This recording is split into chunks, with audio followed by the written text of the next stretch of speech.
Hola, hoy en Retrologando vamos a hablar de la narrativa policíaca género negro muy particular de ese gran autor que es Ray Bradbury.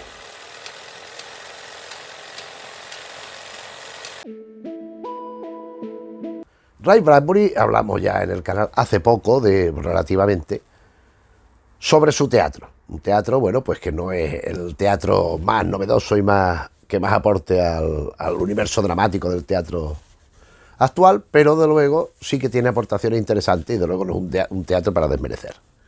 Lo mismo ocurre con la narrativa de género negro en este caso en particular. Yo desconocía que Bradbury hubiera tocado este género. Yo fundamentalmente lo asociaba con la ciencia ficción, con la anticipación, etcétera, etcétera.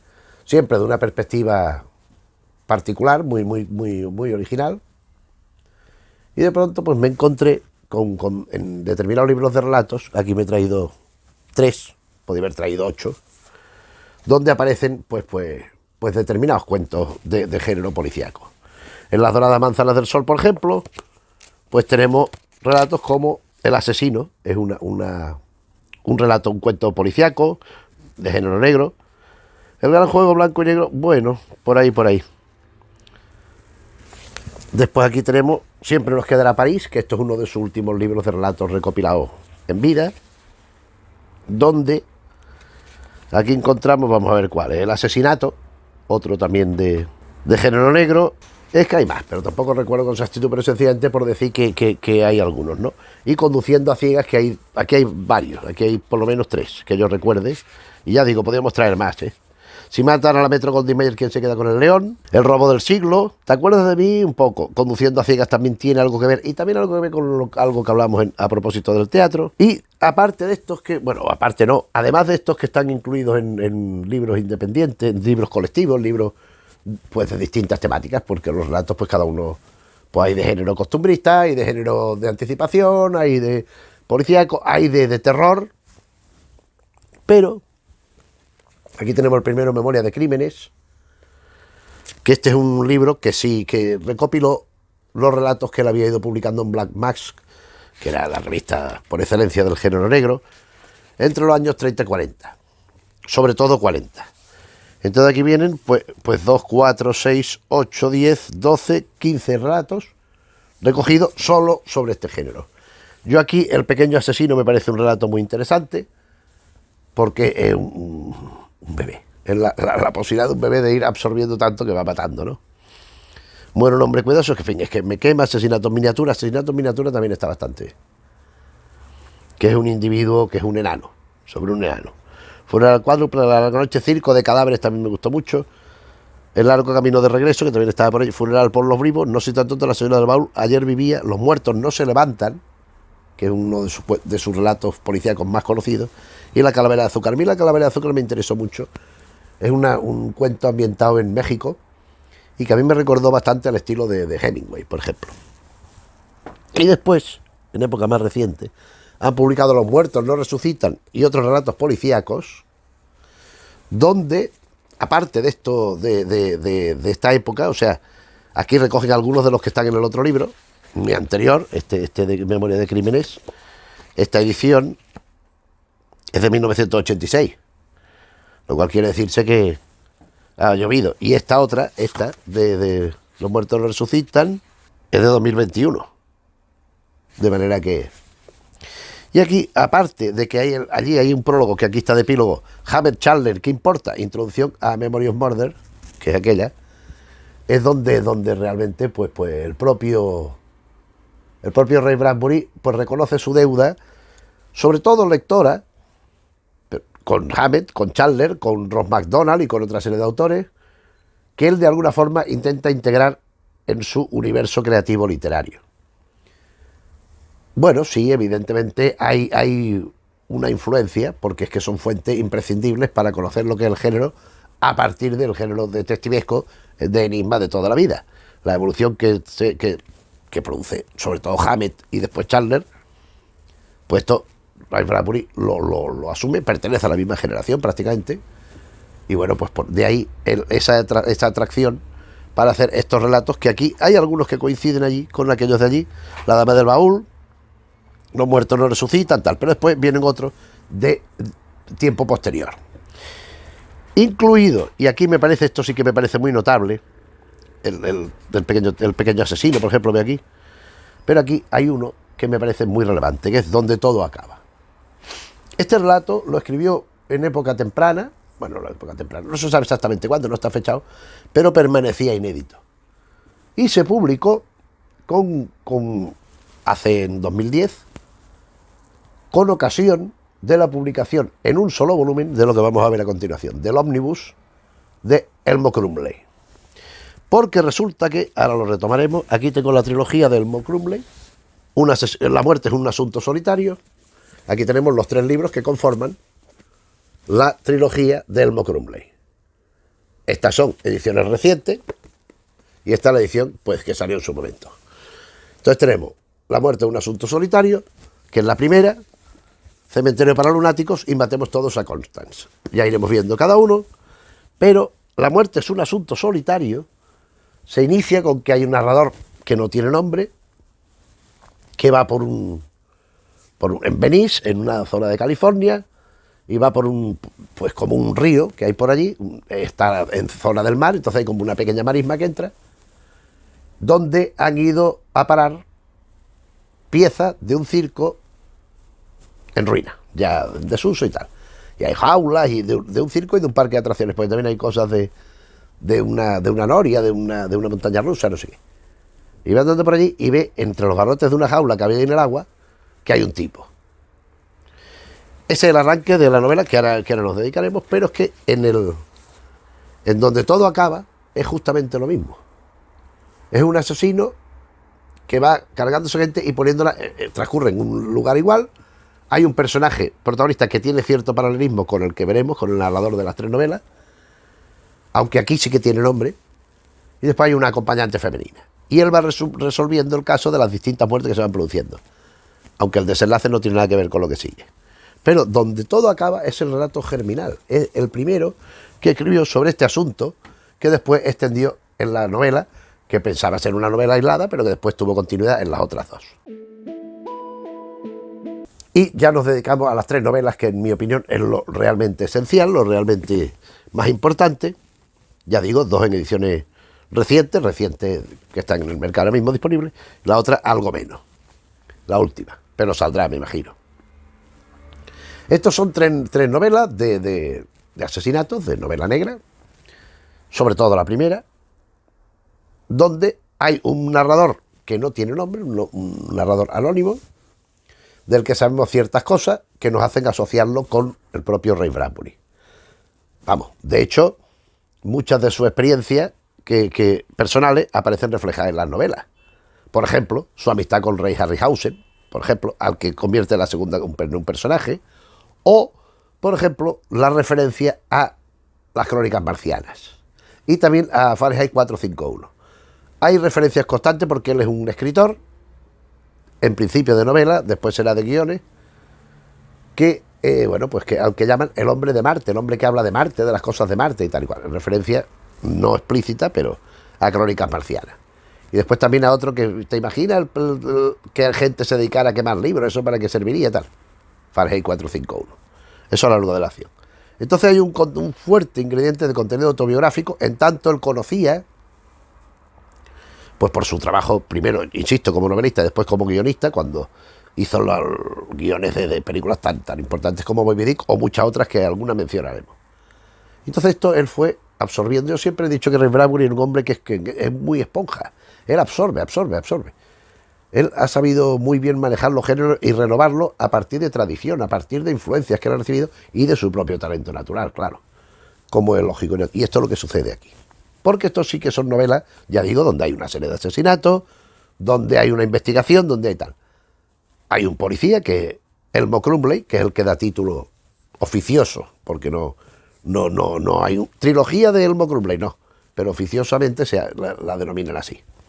Que es un policía que se hace amigo del narrador, es un policía que todo el día está bebiendo cerveza, vive en una casa allí en Venice, que le llaman la selva porque está toda rodeada de malezas y de árboles y de tal, que algunos lo ha plantado y otros lo ha dejado, no lo ha quitado para que estén allí. de mala hierba y de cosas, y entonces pues como una jungla. Y él vive allí en su mundo y también empieza a escribir una novela. De hecho, va escribiendo una novela, que esta primera, La muerte es un asunto solitario, que esta frase es muy importante. Porque en la novela el autor anónimo va en un tren, va desplazándose por allí, y detrás se le coloca un tipo cuyo aliento huele a alcohol, cuya voz él reconoce, sabe que le suena, pero no sabe de qué, y le dice: la muerte es un asunto solitario, y se baja. Cuando se vuelve el narrador ya no está allí. Y ese título, esa frase, el novelista la dice y a Elmo Crumley se la comenta. Y Elmo Crumley, por sugerencia del narrador, a la novela que está escribiendo la titula La muerte es un asunto solitario. O sea que es una frase que tiene su importancia, su relevancia en la historia. Bien, ya hemos empezado la historia. Él va, efectivamente, va en el tren aquel, el tranvía aquel, le pasa esto, y cuando llega allí cerca de donde él vive, paseando por allí, el cadáver entre los barrotes. ¡Hombre! Resulta que era un anciano, que se sentaban 4 en un sitio, porque al principio no lo identifican, pero había 4 ancianos allí, y llaman: oiga, usted, porque él piensa, pueden ser esto, y le dice al policía, a Crumley, que al principio lo investiga, aquello lo pueden identificar. Y efectivamente lo identifican. ¿Y qué daño ha hecho este hombre a nadie?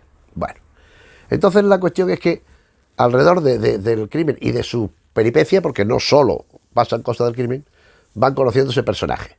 Pero toda la perspectiva, incluida la de estos personajes que van apareciendo, y que algunos serán recurrentes en toda la serie, no aparecen retratados de una forma realista, sino desde una perspectiva un tanto onírica, un tanto fantástica. De luego la atmósfera es completamente onírica, sobre todo la primera novela es sensacional, porque al principio tú no sabes si estás leyendo una historia de un loco. De hecho, al protagonista le llaman el loco, y él se identifica: ¿quién eres? Soy el loco. Ah, vale, pasa. Porque era un tipo, pues con esas ideas, y en la novela está escrita así. Entonces hay momentos que te ponen unas comparaciones y unas descripciones que dices tú: pero bueno, ¿esto qué es? ¿De dónde salió este tío, no? Pero está bien, porque es ingenioso, es novedoso. Entonces ya digo, aquí van apareciendo los personajes, que me he apuntado aquí en un papel, porque es que si no es imposible, por lo menos para mí, recordarme de todos. Entonces conocemos por vía indirecta, aunque también aparece en llamadas telefónicas, una novia del autor que está en Ciudad de México, con la que habla de vez en cuando por teléfono. Y ella, poco menos que por un lado le dice que sí, bueno, que si quiere que esté con otras, tal, por otro le declara amor eterno, y está trabajando. Que se llama Peg. En la segunda novela reaparece Peg. Y en la tercera, el protagonista se ha casado con Maggie. Pero parece que fuera la misma, porque la forma de actuar es la misma. En la segunda aparece una tal Maggie, pero no creo que fuera su mujer, que es una montadora vieja, anciana. Entonces no creo que este señor, que se supone que es un jovencito, relativamente joven, de 20 y tantos años, pues se casara con una señora de 70. Entonces yo me imagino que se ha casado con su novia de toda la vida. Lo que pasa es que por alguna razón que no entiendo, igual el olvido, no lo sé, pues Bradbury, en vez de Peg, pues puso Margaret o Maggie en la tercera. Pero bueno, eso es una cosa que no tiene mayor importancia. Conocemos a esta Peg y vamos de la mano de él conociendo una Venice. Venice es una zona de California que pretendía ser una especie de remedio de Venecia, donde el propio Bradbury residió entre 1942 y 1950. La novela la escribió en 1985, pero la basa en sus recuerdos de aquella época de allí. Es una zona de mar, tal y cual. Y en ella, pues este señor vive pues en un sitio que tampoco se entiende muy bien. Está allí con su máquina de escribir y vive de ir vendiendo cuentos. Ahora aquí le pagan $40, allí le pagan 30, le pagan 300 una vez y es como un dineral, con su máquina de escribir. Y entonces van apareciendo estos personajes que cuando menos son peculiares, empezando por Elmo Crumley. Pero ¿qué hay más?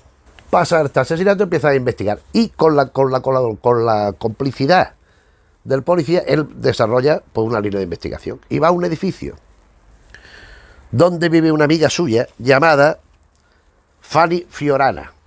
Fanny Floriana, cuyo nombre de verdad es Cora Smith. Y Cora Smith fue una gran cantante de ópera en su momento.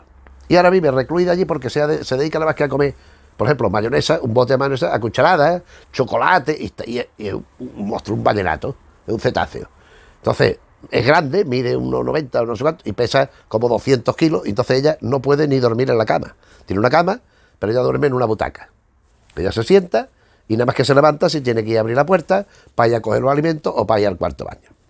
Esta mujer con él pues pone unos discos de ópera y rememora cosas y le cuenta tal y cual.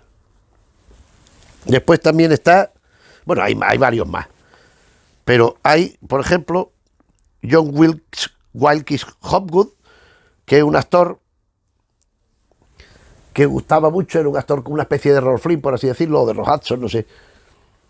Y resulta que el hombre lo que era homosexual. Entonces él se dedica a ir por allí rolando a ver si se encuentra muchachitos para llevárselos a los huertos. Después también hay otros vecinos, por ejemplo, hay uno que supuestamente se dedica a vender pájaros, que los tiene en una jaula. Pájaros que a veces están y que a veces no están. Después hay otro que es como una especie de parapsicólogo, psicólogo, que echa las cartas, que lee el tarot y cosas de estas en el pueblo. Y después están los viejos aquellos que iban recordando las décadas de los 20, los 30 allí en la tienda aquella. Y el elenco lo completan dos personajes. En ese mismo edificio vive un tal Henry, que es un negro ciego. Negro ciego, pero que tiene muchísima intuición. Y es un hombre que, por ejemplo, no permite que nadie le ayude a cruzar o le coja el brazo para guiarle. No, oiga, ¿qué pasa? No me toque, no canto. Y es un hombre que ve lo que nosotros no vemos, ve más allá de lo que la gente normal ve. Y, sobre todo, hay una actriz muy conocida en su momento, ya en decadencia, Constancia Rattigan, que tiene una casa un poco alejada, no mucho, pero casi al lado de la playa, una casa muy grande, en esa mansión, y ella vive allí, y se va tirando al agua, se va a nada muchísimo, nada muy bien, se pone a nadar con focas alrededor y tal y que cual. Bueno, pues este es el elenco de personajes. Esta Constance Rattigan se hace amiga del narrador, incluso ella pretende tener una aventura con él, ya es mayor, que ella ha sido una fiera, ha sido una leona, ella va diciendo que se había acostado con uno con otro, lo que le duraban los hombres le duraban 2 días, que no sé qué. Entonces, con este elenco de pronto aparece el muerto aquel primero, y van indagando, y van apareciendo más muertos. Algunos de estos personajes que he dicho aparecen también fiambre. Por ejemplo, uno, ya se puede intuir quién es, pero bueno, haciendo lo que se ahogue en sí mismo por inmovilizándolo. Y entre los que he dicho también está la persona que es la asesina. Pero tenemos todo ese ambiente extraño, onírico, curioso, delirante, como se quiera, donde el narrador va yendo para un lado y para otro. Se encuentran los asesinos, tiene una relación de amistad, a veces sexo, a veces otras cosas, con la Rattigan, con la gran actriz, por supuesto su amistad con Crumley, con el que se va allí a cantar, a beber cerveza y a emborracharse y tal igual, y sobre todo también con Henry, con el viejo invidente, que es el que les da, porque van recibiendo pistas. Por ejemplo, en el muerto primero, en su bolsillo aparecen un montón de billetes de tren rotos, de tranvía, hechos como confeti, y eso ya proporciona una pista que solo detecta el narrador, y van sucediéndose los asesinatos. ¿Y qué ocurre? Que cuando dan con el asesino les explica que él no ha sido un asesinato por crueldad, sino por ayudar a los que se ha cargado, que vivía en una especie de mundo de semifantasía, pero que realmente era tormentoso, era difícil, era doloroso, y él los ha ido liberando. Pero, además, añade que ha tenido 2 cómplices en el asesinato, los mismos Crumley y narrador, porque son como una especie de coleccionistas de personas. Al ir siguiendo un avance y al ir relacionándose con uno con otro, han ido provocando que el asesino vaya ejerciendo su labor con esta misma gente. Es una novela curiosa, la muerte es un asunto solitario, la soledad, que es un elemento recurrente en la novela, como la frase. A mí me ha parecido una novela muy ingeniosa y muy bien hecha. Vamos con la segunda, Cementerio para lunáticos, que es la secuela directa de la anterior. Aquí está ambientada en los años 50 y más en Hollywood, en la industria del cine. Pero vamos, es fundamental toda la trascendencia que tiene el cine en esta novela, así como la otra era lo literario, que hay mucho, hombre, yo lo estoy contando así deprisa y corriendo, pero allá hay mucha referencia al tema de la literatura, a la composición, incluso cuando el narrador le induce a Crumley a escribir, tal y cual. Bien, aquí resulta que este narrador pues ya ha obtenido cierta fama, cierto reconocimiento, y lo han llevado de guionista a Hollywood. Y él está allí.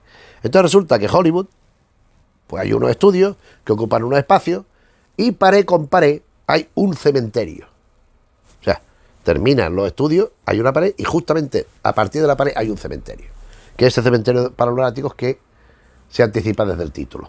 Esto, aquí hay que entrar ya en el campo de cierta divagación porque hay muchos nombres que los cambian. Por ejemplo, los estudios son Maximus Pictures, pero a mí me da la impresión de que es como si fuera la Universal, de los Lemble, bueno.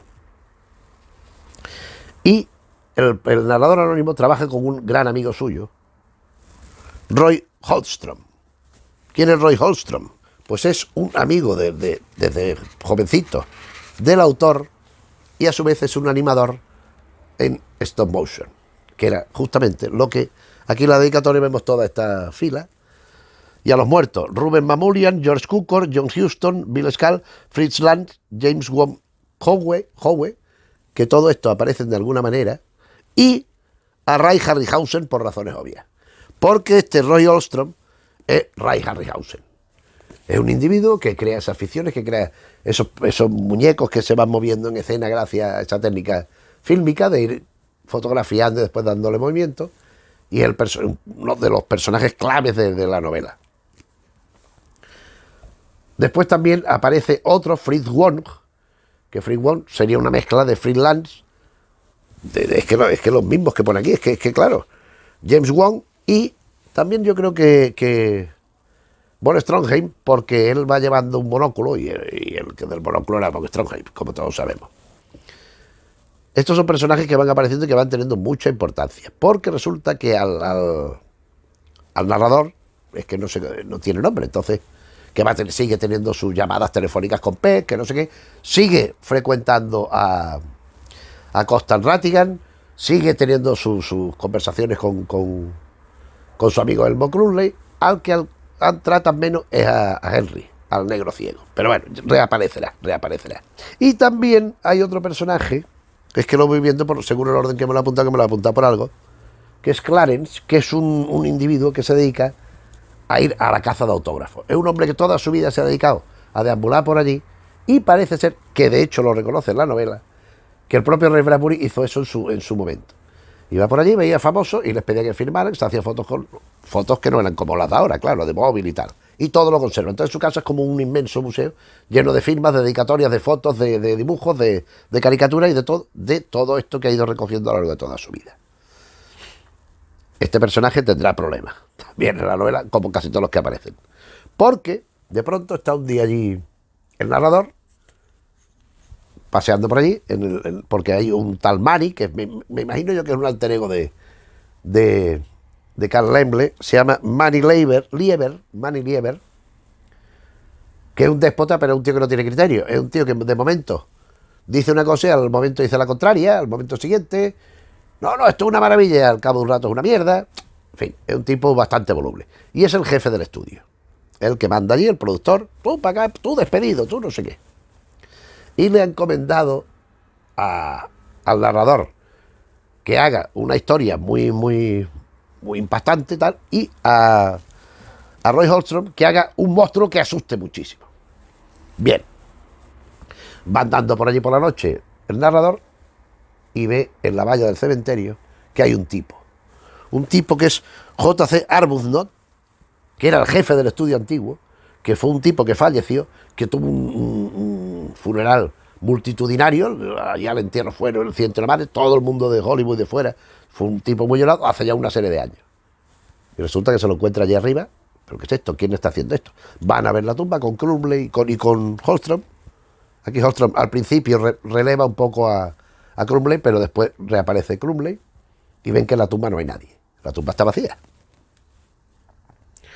Siguen con el tema del monstruo y tal, y hay un tipo que era un maquillador, el que había maquillado a Lenin, el cadáver de Lenin, y tal igual, que le dice, ¿queréis encontrar al monstruo? Ir a tal, y le hace ir a un restaurante, donde él está. Queda con ellos en un restaurante y él se va.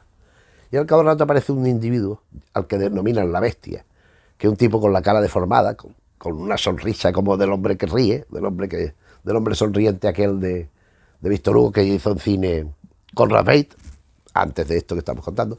Hay referencias constantes a King Kong, por ejemplo, a Tarzán, a muchas cosas. Y ese personaje siniestro, bestial, es el que le sugiere la idea de la bestia a Roy Armstrong. Y la construye. Y a partir de aquí empiezan los desastres.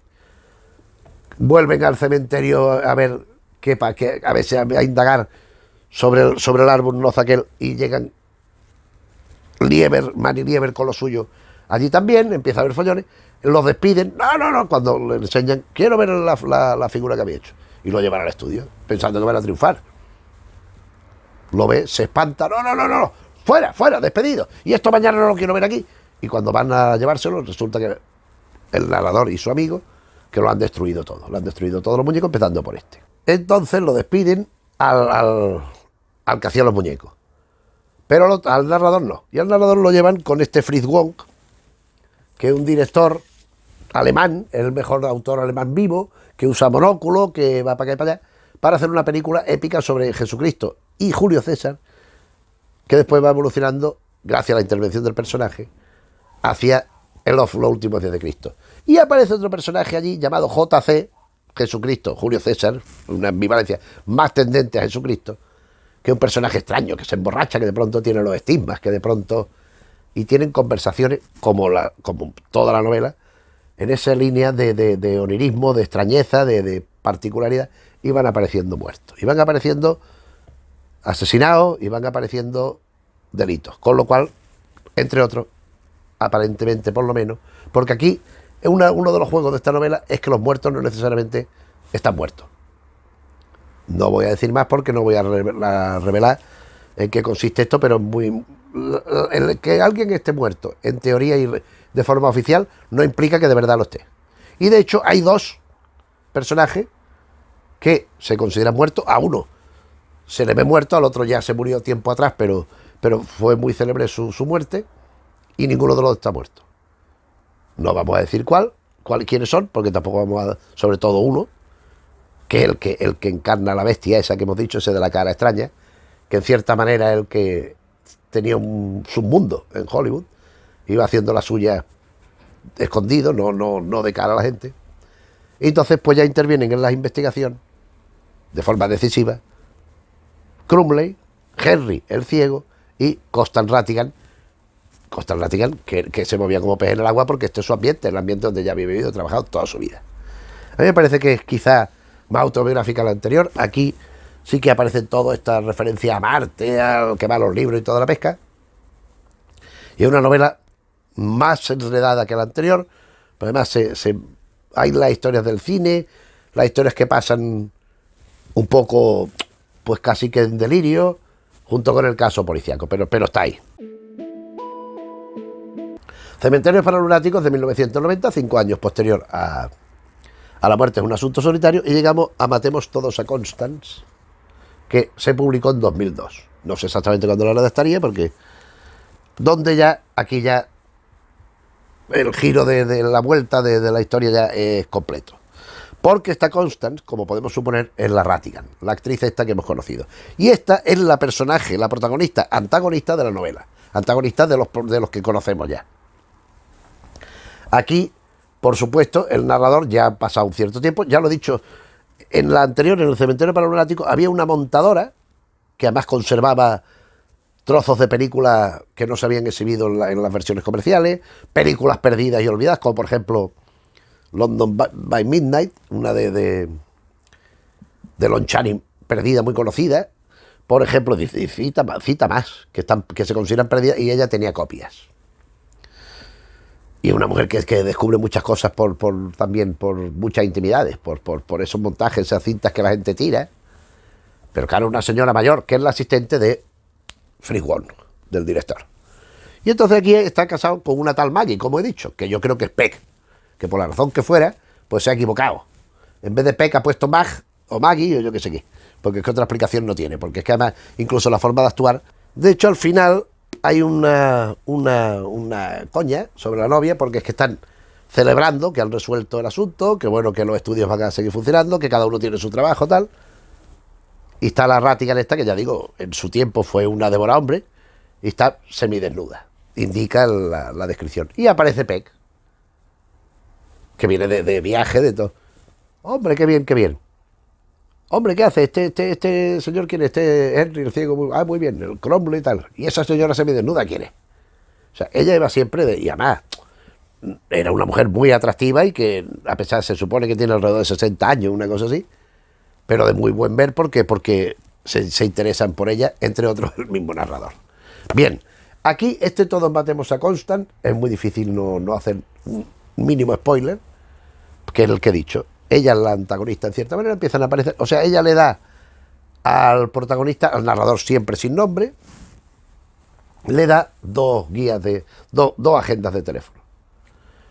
En una están todos parece que están muertos o en periodo de morirse, porque los que están vivos tienen alrededor un círculo rojo y una cruz. Y la otra la complementa de alguna manera, en tanto son gente más reciente, pero también aparecen tal. Y empiezan a aparecer muertos y Constant desaparece. ¿Qué ha pasado? ¿Se habrá ahogado allí nadando con las focas? ¿Qué habrá ido? No. Y entonces empiezan a ver quiénes son los que están vivos de aquella agenda, de aquella guía de teléfono, y los van yendo a ver. Hay uno que vive entre columnas altísimas de periódicos desde el tiempo inmemorial, y hay que ir como un laberinto porque son muy estrechitos, pasando para acá y para allá. Hay otro que tiene un cine, que es el proyeccionista propietario de un cine, que también había uno en la primera novela, también había un cine, un propietario de un cine que ya lo iban a cerrar, y de hecho lo cierran porque no iba nadie, que ponía nada más que películas clásicas. Aquí hay otro cine, donde el proyeccionista tiene puesto en la pared todo de fotos de una serie de actrices. Después hay una señora que echa las cartas, que adivina el porvenir, que se llama Reina Califia. Y después también, no menos importante, hay un sacerdote de una iglesia donde se confiesan y tal y igual, la gente. Y vamos descubriendo que todos estos personajes van teniendo una relación muy importante, muy directa, con Constant Rattigan. Y va llevando a ella. ¿Por qué? Porque son los que de verdad conocen la auténtica Constant, que es la clave de la novela. Porque al principio vemos una serie de cosas y de pronto el Cromley, con el narrador y las colaboraciones, en este caso, de Henry el Ciego y de James Wan, del director de cine, van pues desenmarañando la madeja para ver qué resulta del todo el caso. Y hay o sea, solucionan un malentendido porque Constant Rattigan será la asesina, parece que es la asesina, será ella la asesina, y bueno, pues vamos viendo lo que ocurre y a qué se debe, y bueno, pues una solución bastante ágil y bastante ocurrente y sobre todo original, ¿no? Fíjate, o sea, ella se han pensado que se había perdido en el mar porque siempre estaba nadando, siempre en toda la novela, siempre referencia a que nadaba muchísimo tal, y que las focas la acompañaban y se ponían a hacer piruetas al lado de ella y tal. Entonces, allá lejos se encrespaba una enorme ola, allá lejos ladraban las focas y ella se mete en el agua. Cromley, Fritz, Wong, Henry, el ciego, Maggie y yo contuvimos el aliento, porque allá lejos se encrespaba una enorme ola, contuvimos el aliento y la ola llegó, mientras ella está en el agua. Y esta es la conclusión de este ciclo narrativo, que a mí me parece muy interesante, porque aparte de que son unos casos que en sí mismos tienen interés, por todo lo que aportan sobre sus conocimientos y sobre la propia biografía del propio Bradbury, pero sobre sus conocimientos, sobre sus relaciones y sobre su visión del cine, del parte de la literatura y sobre todo del género policíaco. Y eso es más o menos lo que hemos venido a decir hoy. A mí ya digo que me parece muy interesante, hombre, como autor de relatos es magistral, de todos los géneros que toca, lo hace siempre muy bien, pero estas tres novelas a mí me parecen muy interesantes, también me parecen otras de otros géneros. A mí, claro, la ciencia ficción y la anticipación me interesa menos, debo decirlo. Pero, por ejemplo, sus libros de terror, El árbol de las brujas, tal, es que son historias góticas de terror muy conseguidos, y algunos de los cuentos también, de terror, aparte de los identificados. Y también me interesan mucho esos que hace, que son, yo suelo decir costumbristas, porque son de la gente, pues de tradición, de gente que vive de una manera que se lleva viendo así hace mucho tiempo, son peculiares, aunque, en fin, podríamos relacionarlo un poco quizá con William Faulkner, en el sentido también cuando él se ocupa de esas zonas tan particulares de Estados Unidos, con esa idiosincrasia, esa expresión y esa construcción de psicologías de personajes individuales y colectivos, como parte de colectividad, pues un poco él también lo hace, Bradbury. Pero a mí estas tres novelas policíacas, que ya digo, estas tan recientes, que pasa que es más fea, no, pues más feo no pueden ser los libros, ¿eh? Es que, de luego, vaya, si lo ponen amarillo huevo, todavía llamaría más la atención de lo feo que son. Pero bueno, en casos que los podemos leer, esto supongo que han tenido, supongo no, me consta, que tanto La muerte en un asunto solitario como Cementerio para lunáticos han tenido edición anterior, en formato más así, menos espantoso. Pero bueno, yo ya digo que a mí me parece una literatura, ha sido una sorpresa, ha sido muy distraído, muy agradable de leer. Y nada, como siempre, pues si ya lo conoces, pues espero que coincidamos en la apreciación. Y si no, pues recomendarte que lo leas, porque de verdad que es hombre, es sorprendente, es una aportación real. A mí me recuerda, hablamos aquí de Bardín, un autor de una trilogía, El perchero mortal y tal. Este Bardín sí tiene que ver, en cierta manera, con esta novela. No tiene nada que ver, efectivamente, pero sí ese aire de locura, de delirio, de ensoñación onírico, si se quiere, que es esencial en esta novela. Bueno, y lo dejamos aquí. Espero que te haya parecido bien el vídeo. Si así es, pues le puedes dar al me gusta. Si te interesan los temas que tocamos un día y otro en el canal, te agradeceríamos que te suscribieras. Como hemos dicho otras veces, y si conoces gente a la que crees que también le puede interesar, pues hablarles de que existe Retrologando, que no hace falta los suscriptores. Y nada más, nos vemos en otro vídeo. Un saludo.